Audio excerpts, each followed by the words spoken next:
Prove that integration 0 to infinity sin x by x dx is convergent and conditionally convergent। तो ये improper integral की problem है। ये improper integrals का मेरा सेकंड लेक्चर है। ये इम्पॉर्टेंट है। इसके रिगार्डिंग हमको दो टेस्ट अच्छे से जानना होगा और दो टेस्ट भी बहुत इम्पॉर्टेंट है। एंड और एक प्रॉब्लम है examine the convergence of this improper integral. तो यहाँ पर भी उस टेस्ट की यूज होगा। ओके तो हम पहले कुछ डेफिनेशन जान लेते हैं कि conditional convergent and absolutely convergent के बारे में। ओके दो टेस्ट की जो बात कर रहा था वो है Abel's test and Dirichlet test. Abel test क्या है? If integration a to infinity fx dx is convergent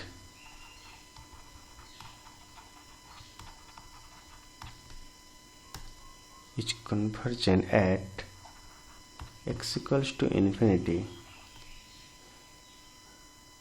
and phi x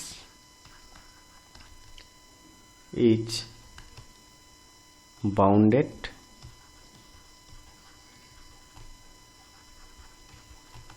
and monotonic। monotonic means either it is monotonically decreasing हो सकता है और increasing हो सकता है। monotonic for x greater equals to a, then integration a to infinity fx into phi x dx is convergent।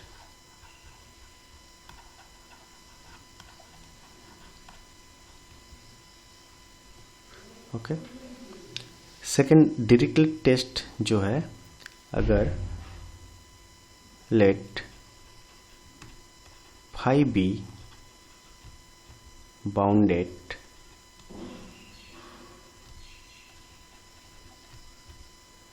and monotonic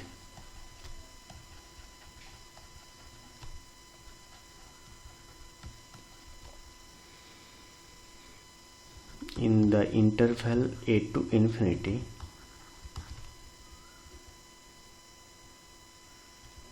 and let phi x tends to 0 when x tends to infinity।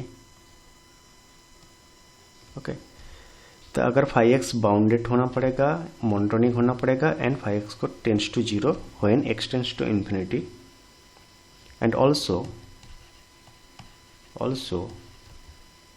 and there is another function integration a to t fx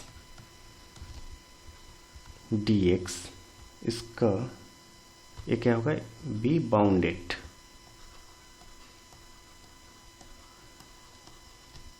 for all t greater equals to a, then integration a to infinity fx into phi x dx is convergent।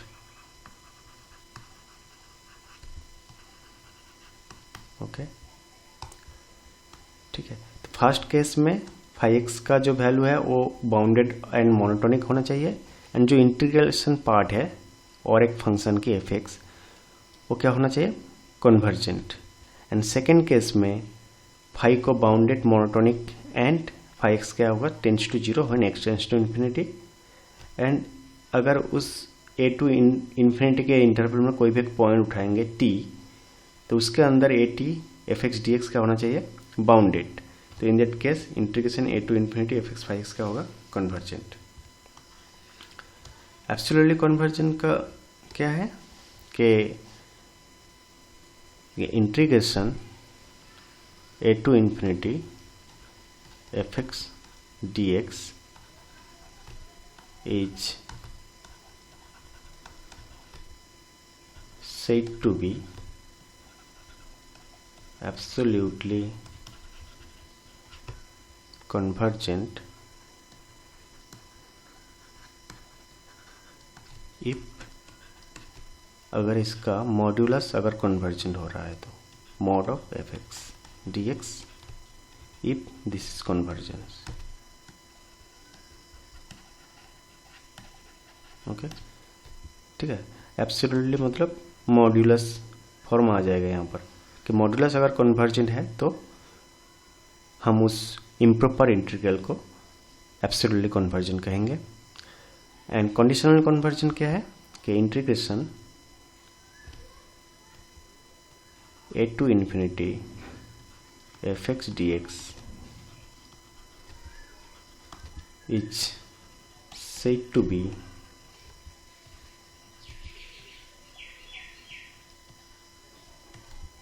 conditionally convergent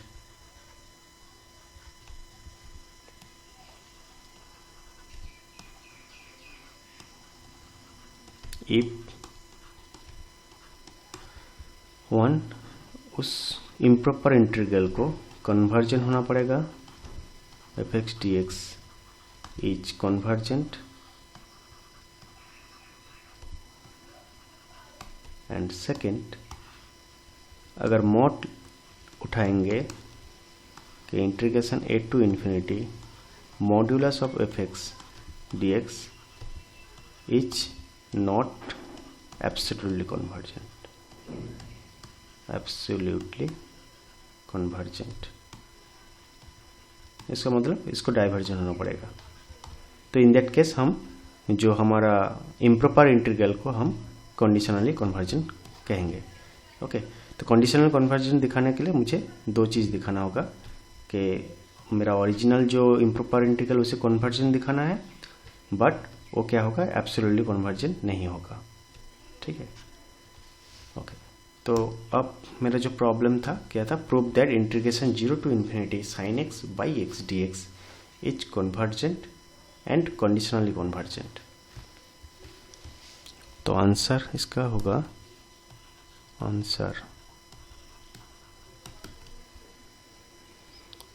तो integration 0 to infinity sine x by x d x को मैं दो अलग integration में लिख रहा हूँ, 0 to 1 sign x by x d x and 1 to infinity sign x by x d x.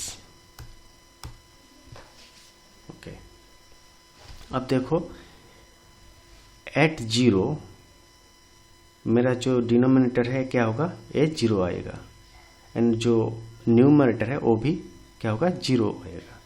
By L'Hospital rule इसका वैल्यू हमेशा क्या होता है 1।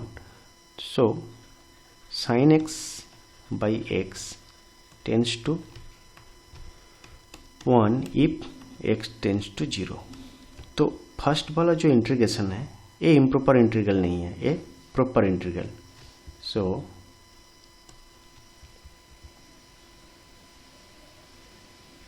So integration 0 to 1 sin x by x dx is a proper integration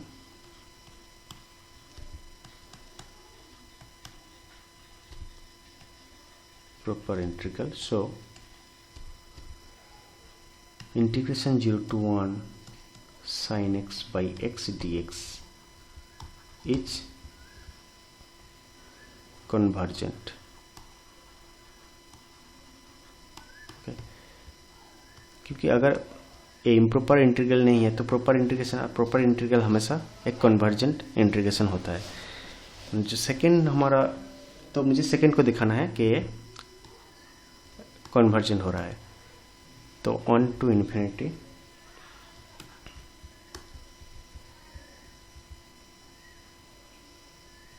so we have to test integration 1 to infinity sin x by x dx.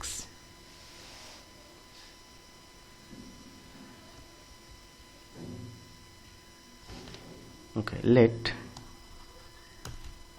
fx equals to sin x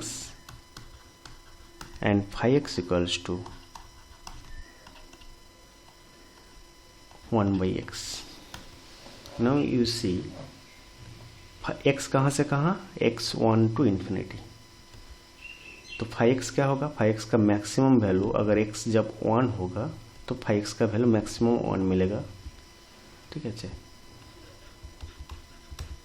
and x का value अगर बढ़ते जाएगा infinity तक जाएगा तो क्या होगा, 1 by infinity, उसका वैल्यू 0. तो phi x क्या है, बाउंडेड है. सेकेंड, अगर phi डैश x को निकाले तो क्या होगा, -1 by x स्क्वायर. x का वैल्यू कोई भी रख दो यहाँ पर, 1 to infinity पॉजिटिव वैल्यू, तो क्या होगा, ये हमेशा less than 0, which means phi x is monotonically decreasing.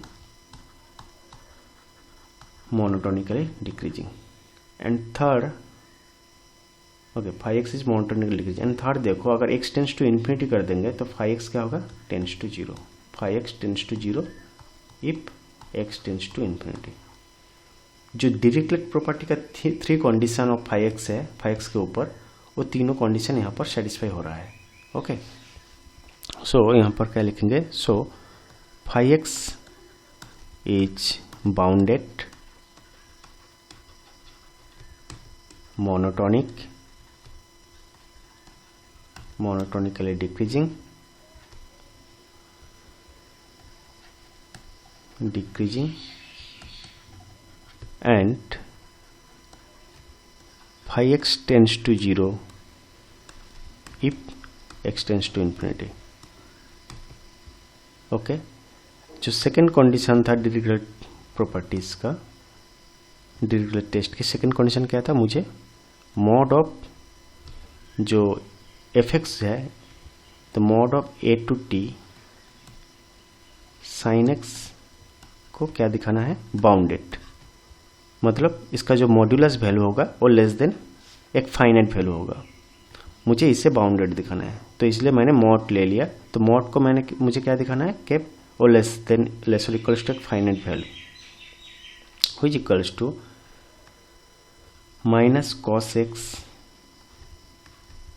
Limit क्या है, a to t, उसका total modulus, so which equals to total modulus minus cos t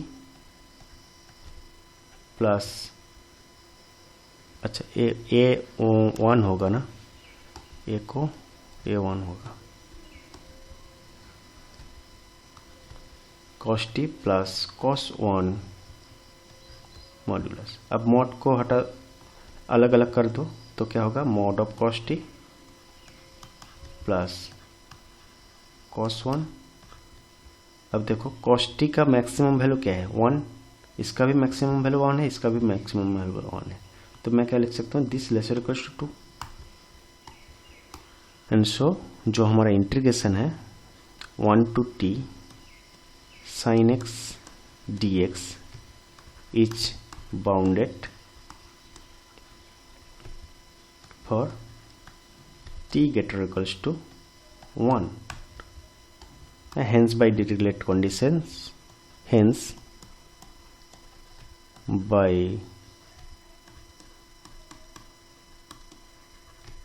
Dirichlet test 1 to infinity fx into phi x dx is convergent.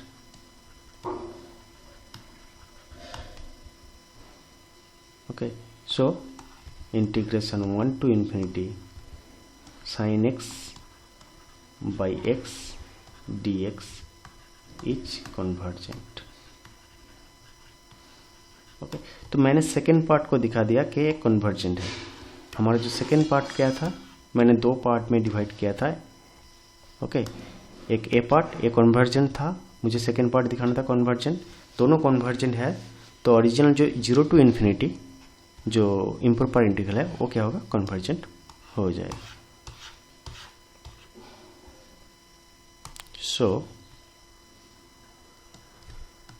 Integration 0 to infinity sin x by x dx is convergent. Okay, now मुझे क्या दिखाना है, conditionally convergent. इस improper integral को conditionally convergent दिखाना है। तो इसका मतलब मुझे इसको it is not an absolutely convergent दिखाना है। अगर एब्सोल्युटली कन्वर्जेंट नहीं होगा तो मुझे इसका मॉड लेना पड़ेगा। तो क्या होगा, x कहाँ से कहाँ, 0 to infinity, x always positive. तो मॉड ऑफ जो साइन x बाई एक्स क्या होगा, simply mod of sine x by x. Okay, तो चलो now integration 0 to infinity mod of sin x by x. Now test the convergence. Now test the convergence of this improper integral.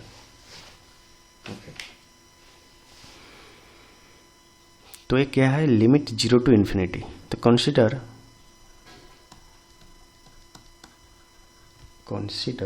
The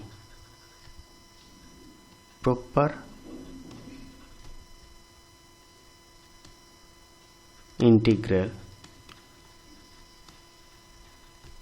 integration 0 to n pi. ठीक है, मैं infinity ना उठाकर just simply n पाई उठाया हूँ। तो इसको proper integral दिखाने, मतलब प्रॉपर इंटीग्रल लिया हूँ। बाद में मैं क्या करूँगा, n को टेंस टू इन्फिनिटी करके देखूंगा। ओके, तो consider the proper integral this where n is positive integer. So now integration 0 to n pi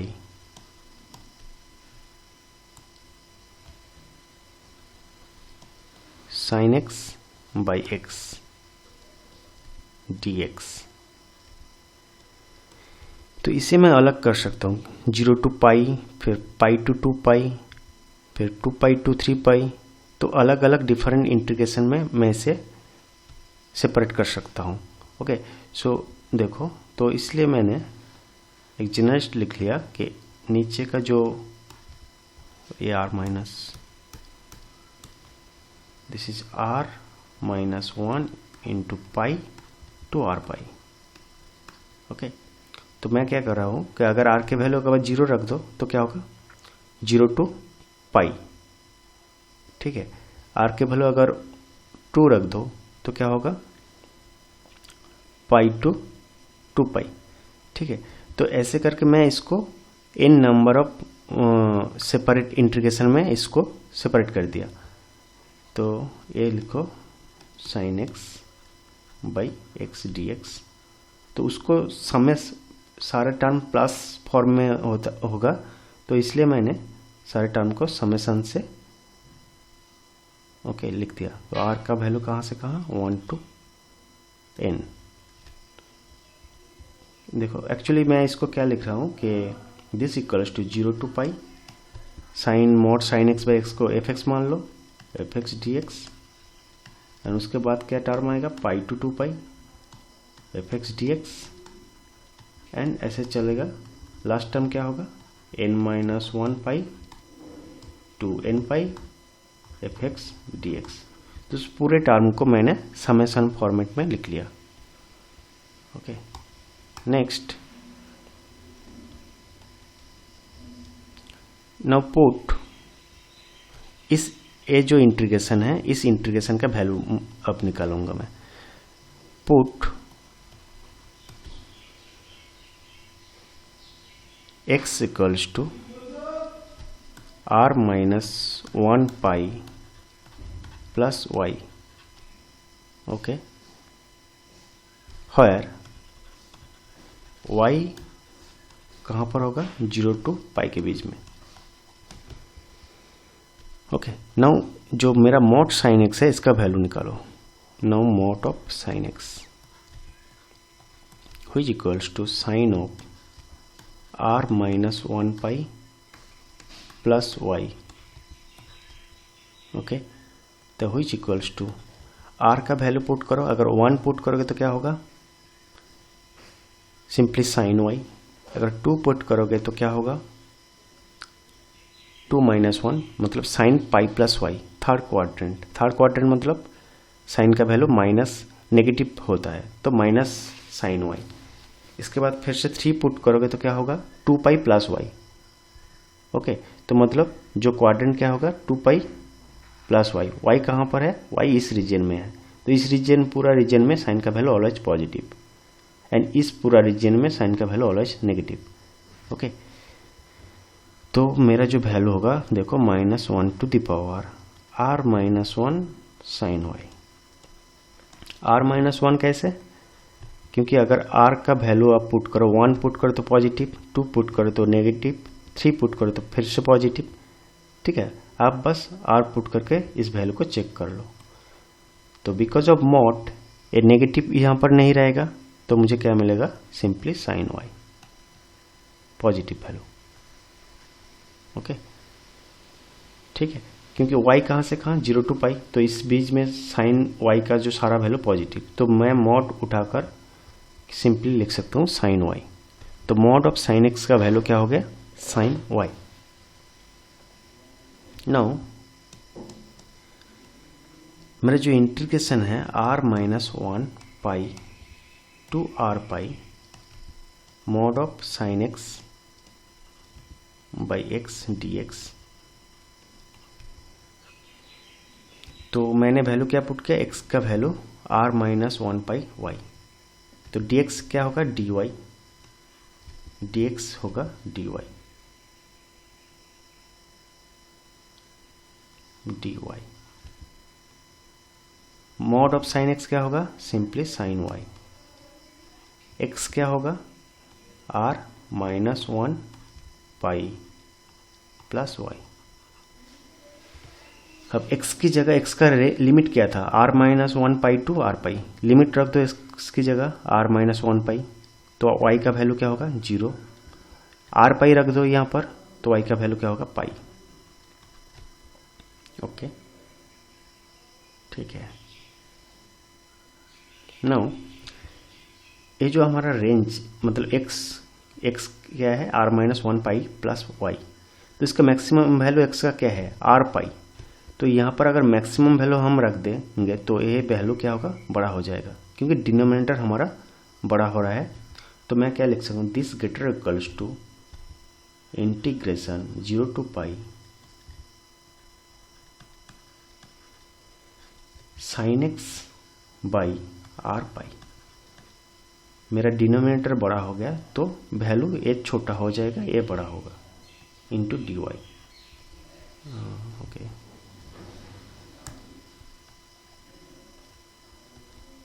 sign y. अब इसका इंटीग्रेशन निकालो, देखो क्या होगा, 2 by pi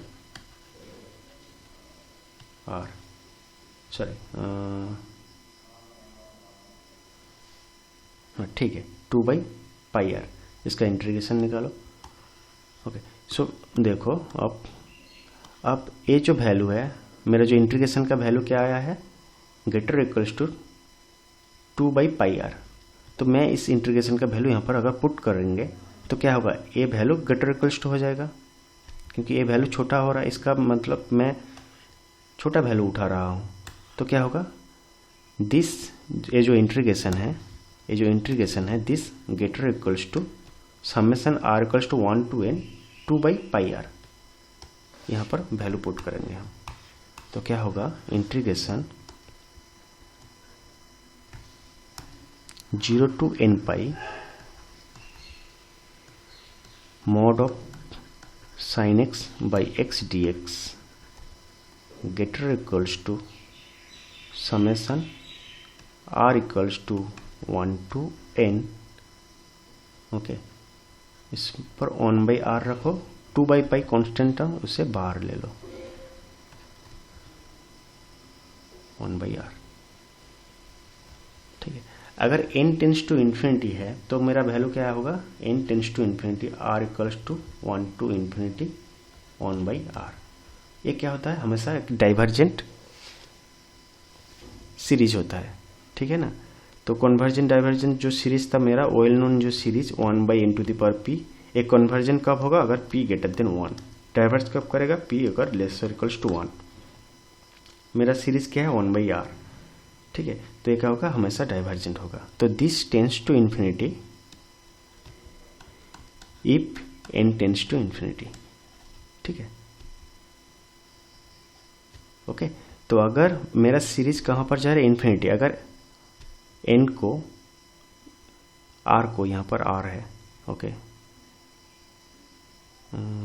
okay sorry n है, अगर n को इन्फिनिट बना दूँ तो summation r equals to 1 to infinity 1/r क्या होगा, एक divergent series which means which tends to infinity.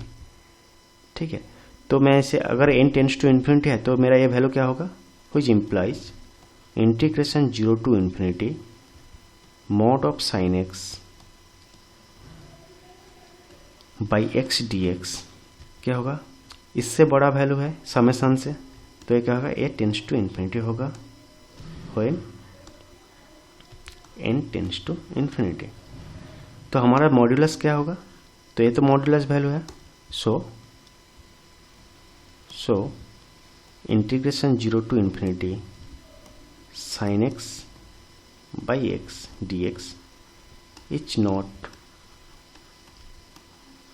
absolutely convergent।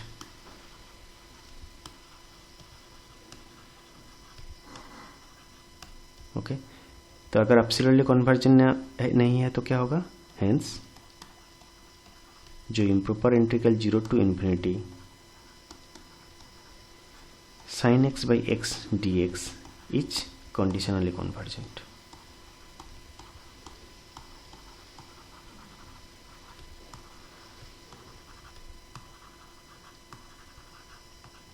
Okay, ठीक है, तो integration 0 to infinity sin x by x dx क्या हो रहा, कंडीशनली कन्वर्जेंट है और एक कन्वर्जेंट भी है, but not absolutely convergent.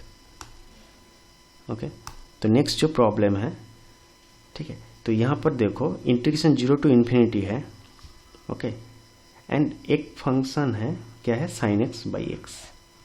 Okay, तो मैं इसको अलग एक फंक्शन चूज कर लूँगा। यहाँ पर एबल टेस्ट लगाऊंगा, fx equals to let fx equals to sin x by x and phi x equals to क्या है, e⁻⁻x। ओके, तो एबल टेस्ट क्या था, तो सेकंड देखो integration 0 to infinity sin x by x dx, मतलब integration 0 to infinity fx is convergent. अभी हमने प्रूव किया हूँ, इसे कन्वर्जेंट प्रूव किया हूँ। ठीक है, तो आपको दिखाना पड़ेगा एक कन्वर्जेंट कैसे हो रहा है। ओके, फर्स्ट इसलिए आपको डिरिक्लेट जो टेस्ट था पहला उसे आपको दिखाना पड़ेगा, मतलब यहाँ से, हाँ, तो फर्स्ट जो डिरिक्लेट टेस्ट से इंटीग्रेशन 0 to इन्फिनिटी को आपको कन्वर्जेंट दिखाना पड़ेगा, यहाँ तक। ओके, ठीक है, तो integration 0 to infinity sin x by x dx is convergent using Dirichlet test. And जो सेकंड है ये क्या है, फाई एक्स क्या बाउंडेड होगा, देखो बाउंडेड हो रहा है क्योंकि e⁻−ax जहाँ पर a actually greater equals to 0, तो a क्या होगा, e⁻ax। ये हमेशा एक फ्रैक्शन वैल्यू है, इसका हाईएस्ट वैल्यू क्या होगा, जब x इक्वल्स टू 0 होगा। ओके, तो this lesser equals to 1 and greater equals to 0, क्योंकि ये वैल्यू क्या होगा 1 to इन्फिनिटी तक जाएगा, तो इन्फिनिटी में वैल्यू क्या होगा हमेशा 0, तो बाउंडेड है। And phi x is bounded and by Abel test इसे मोनोटोनिक भी दिखाना पड़ेगा। तो मोनोटोनिक है कि नहीं देखो, फाई डैश एक्स चेक करो, फाई डैश एक्स क्या होगा minus a e to the power minus a x. अब ए क्या है, ए गिवन है ग्रेटर इक्वल्स टू 0, तो इसका मतलब ए क्या होगा लेसर इक्वल्स टू 0, क्योंकि नेगेटिव साइन है पहले, तो इसका मतलब फाई एक्स क्या है, and phi x is monotonically decreasing. So by Abel test,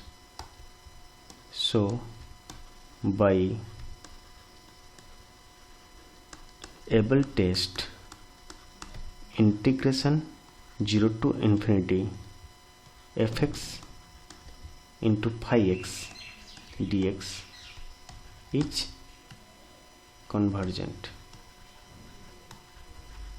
and which implies integration 0 to infinity e to the power minus ax sin x by x dx is convergent.